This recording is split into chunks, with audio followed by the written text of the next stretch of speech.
Romans 8:16, the Spirit Himself bears witness with our spirit that we are children of God. Sino ang nagwi-witness? Banal na Espiritu. Kaya nga, if you are not a Christian, you cannot say you are a son of God, a daughter of God. Why? Wala sa iyo ang banal na Espiritu at yun ang trabaho ng banal na Espiritu. It is to witness.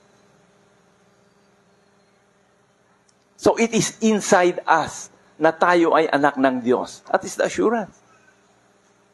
There's a witness inside of us. Because when we receive Jesus Christ as Lord and Savior of our lives, the Holy Spirit was given to us. Ang banal na Espiritu, ang siya na ang nagko-control. If you allow the Spirit to control your life. Ganun naman yan eh. Kasi, sabi ko nga, even though the Holy Spirit is given, you are still in control. If you don't want the Holy Spirit to control. You can suppress the Holy Spirit. That's why, do not grieve the Holy Spirit, says the Bible.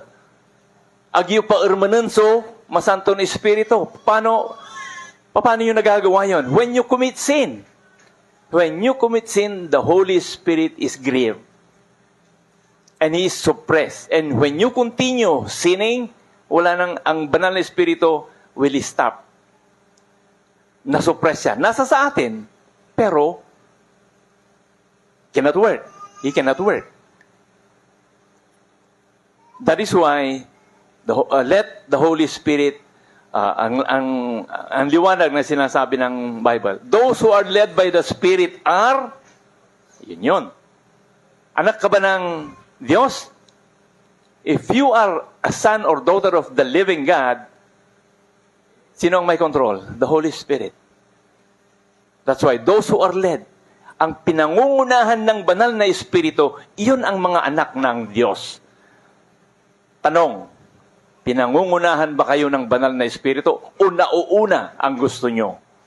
Hey!